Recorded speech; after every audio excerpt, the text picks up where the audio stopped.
প্ৰথমতে বয়সটোৰ কথা কৈ লৈছোঁ 18 বছৰৰ পৰা 40 বছৰলৈকে এপ্লাই কৰিব পাৰি আসাম ফৰেষ্টত এতিয়া বহুত বেছি ভাল খবৰ যেহেতু আমাৰ নৱেম্বৰ শেষৰ ফালে এপ্লাই হ'ব বহু কেইবা হাজাৰো পদ এতিয়া যেহেতু মুখ্যমন্ত্ৰী মহোদয় আজি কিছুদিনমানৰ পূৰ্বে কৈছে নৱেম্বৰ শেষৰ ফালে আমি অসম পুলিচত হাজাৰ হাজাৰ পদ উলিয়াই দিম এপ্লাই হ'ব কিন্তু তাৰ আগতো কৈছিল যে আমি ফেব্ৰুৱাৰী মাহতে 600 পোষ্ট আসাম ফৰেষ্টত উলিয়াই দিম কিন্তু সেইখিনি পোষ্ট উলিয়াই নিদি আমাৰ অসম পুলিচত প্ৰায় 6000 পোষ্ট উলিয়াই দিলে সেই ইয়াৰ আগত যিখিনি 600 পোষ্টৰ কথা কৈছিল সেই 600 পোষ্ট এতিয়া বৰ্তমান খালী হৈ আছে আৰু যেহেতু আমাৰ 2023 এই এডভাৰটাইজমেন্ট বা আমাৰ অসম ফৰেষ্টৰ বাবে এটা ৰিক্ৰুটমেন্টৰ বাবে নটিফিকেশন এলাউ কৰিছিল এটো মন কৰিব ভিডিওটো শেষলৈকে চাব তেতিয়া গম পাব আসাম ফৰেষ্টত কিমান পোষ্ট আহিব নৱেম্বৰ মাহত 2023 আমাৰ একদম লাষ্ট আসাম ফৰেষ্টৰ ৰিক্ৰুটমেন্টৰ বাবে নটিফিকেশন উলিয়াই দিছিল আৰু সেই 23 ৰ 21 জানুৱাৰী পাছৰ পৰা অৰ্থাৎ 23 ৰ 22 জানুৱাৰীৰ পৰা আজি তাৰিখলৈকে আসাম ফৰেষ্টত বহুখিনি ৰিটায়াৰমেন্ট পাছে বহুখিনি ভ্যাকেন্সি খালী হৈ আছে আৰু যিখিনি 600 পোষ্টৰ কথা কৈছিল সেইখিনিওটো এক্সট্ৰাই গতিকে এতিয়া আমি আসাম ফৰেষ্টত যথেষ্টখিনি ভ্যাকেন্সি আছে বুলি আমি এটা ক'ব পাৰো কিন্তু মুখ্যমন্ত্ৰী মহোদয়ে তেওঁ কৈছে যে আসাম পুলিচতে হাজাৰ হাজাৰ পদ আহিব কিন্তু এতিয়াও আমি কনফাৰ্ম কে গম পোৱা নাই কাৰণ আমাৰ হাতত একো অফিচিয়েল নটিফিকেশন নাই অসম পুলিচতেই যে হাজাৰ হাজাৰ আহিব এনেকুৱা হ'ব পাৰে অসম পুলিচতো পোষ্ট দিব আৰু আসাম ফৰেষ্টতো পোষ্ট আহিব সকলোতে যেহেতু ৰানিং লং জাম্প বা selection process physical process written বা এইখিনি যেহেতু সকলো সেম একে প্ৰসেসে হয়তো আসাম ফৰেষ্টতো দি দিব পাৰে বন বিভাগতো দি দিব পাৰে বা আসাম পুলিচ এই দুইটা বিভাগত পোষ্টখিনি একলগ কৰি পেলাই আমাক হয়তো কম্বাইন কৰি এটা ইন্টাৰভিউ পাতিব পাৰে এটা মেইন কথাটো হ'ল কোনকিটা বিভাগত আমাৰ আসাম ফৰেষ্টত পোষ্ট আহিব পাৰে যিসকলে নাজানে তেওঁলোকৰ বাবে আজি এই ভিডিওটো বনাইছো কাৰণ আসাম ফৰেষ্টক লৈ বহুখিনি প্ৰায় নাজানে নতুন যিখিনি ক্যান্ডিডেট তেওঁলোকেতো একোই নাজানে আসাম ফৰেষ্টত কিমান মান পোষ্ট আহিবলৈ গৈ আছে বা এই প্ৰসেসটো কেনেকুৱা এগ্ৰি কোৱালিফিকেশন বাকি সকলোখিনি কথা কম আজি এই ভিডিওটোৰ মাধ্যমেৰে যদিহে আসাম ফৰেষ্টৰ পদৰ বাবে যদি ওয়েট কৰি আছে তেনেহলে বহুত বেছি ভাল খবৰ আৰু ভিডিওটো শেষলৈকে চোৱা কাৰণ 18 বছৰৰ পৰা 40 বছৰলৈকে আসাম ফৰেষ্ট বাই বন বিভাগত এপ্লাই কৰিব পাৰি মই এ টু জেড ডিটেইলছ দিম ভিডিওটো দীঘল হ'ব কিন্তু শেষলৈকে চাব এতিয়া আমাৰ পোষ্ট আহিলে কোনকিটা বিভাগত আহিব আমাৰ আসাম ফৰেষ্টত আমাৰ পোষ্ট আহিলে আহিব ফৰেষ্ট গ্ৰেড 1 হৈছে এটা এএসআই চাকৰি গ্ৰেড 1ত 150 মাৰ্কৰ পৰা ভিত্তি কৰি সিলেকশন প্ৰসেস কৰা হয় বা সিলেকশন প্ৰসেসটো হয় তাত ফিজিক্যালত আছে 40 নম্বৰ ৰানিং আৰু long jump written 100 mark negative marking থাকে এনসিসি 5 নম্বৰ এক্সট্ৰা অৰেল বা ভাইবা টেষ্ট 5 নম্বৰ টোটাল 150 মাৰ্কৰ পৰা ভিত্তি কৰি এসআই গ্ৰেড 1 সিলেকশন প্ৰসেসটো কৰা হয় কিন্তু এই গ্ৰেড 1ৰ কোৱালিফিকেশন বা বয়সৰ কথাও কম এতিয়া আহিছো এপিএফ কনস্টেবল আৰু ফৰেষ্ট গাৰ্ড এই দুইটা আমাৰ প্ৰসেস একেই হ'ব 40 নম্বৰ ফিজিক্যাল ৰিটেন টেষ্ট 50 মাৰ্কৰ কোনো নেগেটিভ নাথাকে 5 নম্বৰ এনসিসি অৰেল বা viva test 5 number total 100 mark আৰু যেটো আমাৰ ড্ৰাইভাৰ কনস্টেবল বা ড্ৰাইভাৰ সেইখিনিৰ বাবে ফিজিক্যালত 40 ড্ৰাইভিং স্কিল টেষ্ট লোৱা হ'ব 10 number written 50 number NCC 5 number যদি আছে অৰেল বা ভাইবা টেষ্ট হ'ব 5 নম্বৰ টোটাল 110 পৰা ভিত্তি কৰি আসাম ফৰেষ্টৰ সিলেকশন কৰা হ'ব বা কৰা হয় এই তিনিটা বিভাগতে বা এই গুটেকিটা বিভাগতে পোষ্ট আহিব at forest grade 1 APF constable forest guard driver পাই 4টা বিভাগত পদ আহিব আমাৰ খুব সোনকালে এতিয়া আহিছো আমি এই 4টা বিভাগত এপ্লাই কৰিবলৈ হলে আমাৰ কোনটো বিভাগত কিমান বয়স লাগে প্ৰথমতে কৈছো মন কৰিব ফৰেষ্টাৰ গ্ৰেড 1 যেটো এসআই চাকৰি কথা কৈছিলো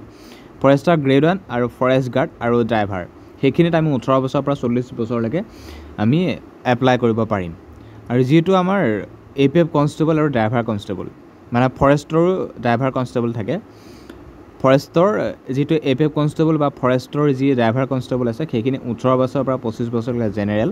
বাকি এসটিএসসি হলে 5 বছৰ এক্সট্ৰা ওবিসি হলে 3 বছৰ এক্সট্ৰা আৰু যেটো মই ইয়াৰ আগত কৈছো যে Forester grade 1 forest guard driver মানে হেতু ড্ৰাইভাৰ বা ফৰেষ্ট গ্ৰেড 1 ফৰেষ্ট গাৰ্ডৰ বাবে হেতু এটা এক্সট্ৰা কে ড্ৰাইভাৰ পোষ্ট একে ড্ৰাইভাৰ পোষ্ট কিন্তু কোৱালিফিকেশন বা ভিত্তি কৰি হেতু 40 বছৰলৈকে দিয়া হয় এটা বয়সৰ কথা গম পালে কোনটো কিমান বিভাগত দিয়া হয় এতিয়া আহিছো আমাৰ কোৱালিফিকেশন আমাক কিমান লাগিব যেহেতু মই কলো যে আমাৰ মই বয়সৰ কথা কলো তা কোৱালিফিকেশন আমাৰ যেটো এপিএফ কনস্টেবল আছিল এপিএফ কনস্টেবলত আমাক লাগিব সিম্পল 10 পাস আমি এপিএফ কনস্টেবলত আমি এপ্লাই কৰিব পাৰিম আৰু যেটো ফৰেষ্টাৰ গ্ৰেড 1ত আমি গ্ৰেজুৱেচন কমপ্লিট কৰিব লাগিব আৰু যেটো ফৰেষ্ট গাৰ্ড হেতু আমাৰ হায়াৰ সেকেন্ডাৰী কমপ্লিট হ'ব লাগিব আৰু যেটো ড্ৰাইভাৰ কনস্টেবলৰ কথা কৈছে হেতু 10 পাস হলে এপ্লাই কৰিব পাৰি এটা এইখিনি কথা গম পালে কোনটো কিমান কেনেকা কি হিচাপত বা প্ৰসেসটোৰ কথাও গম পালে এতিয়া হিছো হাইটৰ কথা লৈ বা ফৰেষ্ট গ্ৰেড 1 বা ফৰেষ্ট গাৰ্ডত হাইট কম বিচৰা হয় সেইটো হয় ফৰেষ্টাৰ গ্ৰেড আৰু ফৰেষ্ট গাৰ্ডত আমাৰ OBC মেলৰ কাৰণে OBC MOBC SCৰ কাৰণে 163 ফিমেলৰ 150 সেন্টিমিটাৰ ST হিলছ ST প্লেনৰ বাবে 153 ফিমেলৰ বাবে 145 আৰু চেছ এটো গম পাইছে আৰু APF কনষ্টেবল বা ড্ৰাইভাৰ এইখিনি 162/56 cm OBC MOBC SC ফিমেলৰ 154/94 cm ST hills ST প্লেনৰ বাবে 162/02 cm ফিমেলটো আছিলে আমাৰ 152/40 cm আৰু চেছটো 80-85 নৰ্মেল এইখিনি কথা গম পালে কিন্তু ইয়াৰ পিছতে আহিছো আমাৰ পোষ্ট কোনটো হিচাপত কিমান আহিব যোৱাবাৰ আমাৰ যেটা আমাৰ ফৰেষ্টাৰ আমাৰ পোষ্ট আছিলে প্ৰায় গ্ৰেড 1ত যথেষ্টখিনি পদ আহিছিলে আৰু এটো ড্ৰাইভাৰ আছিলে এটো ড্ৰাইভাৰ বাবে আমাৰ পদ আছিলে কিন্তু ইয়াৰ পিছত যিখিনি আমাৰ পোষ্ট আহিছিলে ড্ৰাইভাৰ পোষ্ট সেইখিনি মই দেখুৱাইলো ফৰেষ্টাৰ গ্ৰেড 1ত বা যেটো ফৰেষ্ট গাৰ্ডত যোৱাবাৰ আমাৰ 1226টা পোষ্ট আছিলে যিখিনি আমাৰ 12 পাছ কৰি এপ্লাই কৰিব পাৰি ফৰেষ্ট গাৰ্ডত বা বয়সো 40 বছৰলৈকে এপ্লাই কৰিব পাৰি এটো ফৰেষ্ট গাৰ্ডত 1226টা আছিলে কিন্তু এবাৰ কিমান আহে গম পোৱা নাই কিন্তু হয়তো আহিব খুব সোনকালে যথেষ্টখিনি অহাৰ সম্ভাৱনা আছে 981 আছে APF কনষ্টেবল যেটো 10 পাছৰ পোষ্ট হয় আৰু 36টা আছিলে ড্ৰাইভাৰ কনষ্টেবল যেটো আমাৰ পোষ্ট আছিলে কাৰণ গম পাইছে driver constable forest guard forest grade 1ৰ বাবে আছিলে আৰু APF কনষ্টেবলৰ বাবেও আছিলে এটা কিমান পোষ্ট আহে নাহে নাজানো কিন্তু অহাৰ সম্ভাৱনা আছে কাৰণ তেওঁ কৈছিল 600 পোষ্ট সেই তেতিয়া আজি 2 বছৰ পূৰ্বে কৈছিলে খালী হৈ আছিল সেই 2 বছৰৰ পৰা 2023 পৰা আজি 2025 শেষ হলি যথেষ্টখিনি ভ্যাকেন্সি খালী হৈ নিশ্চয় আছে হয়তো আমাৰ নৱেম্বৰ শেষৰ ফালে অসম পুলিচৰ লগতে আসাম ফৰেষ্টৰ পোষ্ট একেবাৰে উলিয়াই দিব ইন্টাৰভিউ হয়তো কম্বাইন কৰি একেলগে পাতি দিয়াৰ সম্ভাৱনাটো আছে এতিয়া ৰানিং লং জাম্পখিনি জানে ৰানিং লং জাম্প সেম একে থাকে সকলোতে অসম পুলিচৰ দৰে আসাম ফৰেষ্টটো একে আৰু যেটো ফৰেষ্ট গাৰ্ড আমি খোজ কাঢ়িব লাগে আৰু ফৰেষ্ট গ্ৰেড 1টো খোজ কাঢ়িব লাগে 26 কিলোমিটাৰ লৰা সকলে জাস্ট আমি কোৱালিফাই কৰিলেই হ'ল আৰু ছোৱালী সকলে 16 কিলোমিটাৰ লৰা সকলে 26 কিলোমিটাৰ জাস্ট ছোৱালী সকলে এটো বা লৰা সকলে খোজ কঢ়াটো কোৱালিফাই কৰিলে হ'ল কিন্তু মাৰ্কৰ পৰা ভিত্তি কৰি এই ইমানখিনি মাৰ্কতে সিলেকশন প্ৰসেস কৰা হয়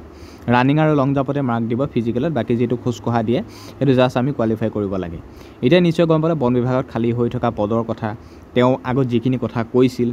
বা অহাৰ সম্ভাৱনাৰ পৰা ভিত্তি কৰি APF constable forest guard SI বয়স কোৱালিফিকেশন নজনা সকলোখিনি কথা হয়তো কলো বা হয়তো বহুতে বুজি পালে আৰু নিশ্চয় বুজি পালে NCC কোড কিমান মাৰ্ক দিয়া হয় সেইখিনি কথা মই কৈছিলো NCC আমাৰ মাৰ্ক দিয়া হ'ব C সাৰ্টিফিকেট থাকিলে 5 নম্বৰ B থাকিলে 3 নম্বৰ A থাকিলে 2 নম্বৰ আৰু খোজ কঢ়াটো কথা কৈছিলো যে আমাৰ ফৰেষ্টাৰ গ্ৰেড 1 আৰু ফৰেষ্ট গাৰ্ড 26 কিলোমিটাৰ লৰা সকলে 16 কিলোমিটাৰ ছোৱালী সকলে আৰু 4 ঘণ্টাত আমি কমপ্লিট কৰিব লাগে অৰেল বা ভাইবা টেষ্টটো 5 নম্বৰ ইমানখিনি কথা আছিল সিলেকশন প্ৰসেসৰ পৰা ভিত্তি কৰি নিশ্চয় গম পালে এতিয়া ওয়েট কৰা খালি নৱেম্বৰ শেষৰ ফালে নতুনকৈ আহিব লগা বন বিভাগৰ পদৰ বাবে কিমান দূৰ সম্ভৱ হৈ উঠে আমি সেইখিনি সময়ত গম পাম কিন্তু নৱেম্বৰ শেষৰ ফালে আমি ওয়েট কৰিব লাগিব মুখ্যমন্ত্ৰী মহোদয় যিহেতু কৈছে অসম পুলিচত হাজাৰ পদ আহিব বুলি এটা কিমান হাজাৰ পদ আহে সেইটোহে লক্ষণীয় আমি শেষত সকলোখিনি কথা গম পাম কিবা যদি নতুনকৈ আৰু আপডেট যদি পাওঁ নিশ্চয় জনাব চেষ্টা কৰিম গতিকে ভিডিওটো ইমানখিনি কথা আছিল ভিডিওটো কোনোবা যদি নতুনকৈ আহিছিলে চেনেলটো সাবস্ক্ৰাইব কৰিবা ডেসক্ৰিপচনৰ আসামিয়াৰ বুকখনৰ লিংক দিয়া হৈছে অৰ্ডাৰ কৰি লবা এই বুকখন যিকোনো আমাৰ অসম চৰকাৰৰ গভৰ্ণমেণ্টৰ জবৰ কাৰণে জিকেট বিশেষকৈ ইম্পৰ্টেন্ট বেস বুক হয় আসামিয়াৰ বুকখন গতিকে ডেসক্ৰিপচনত দিয়া বুকখন অৰ্ডাৰ কৰি লবা নতুন আপডেট পাই থাকিবলৈ ওয়েট কৰা নৱেম্বৰ শেষৰ ফালে পোষ্ট অহাৰ নিশ্চয় সম্ভাৱনা আছে গতিকে ভিডিওটো ইমানখিনি কথা আছিল ধন্যবাদ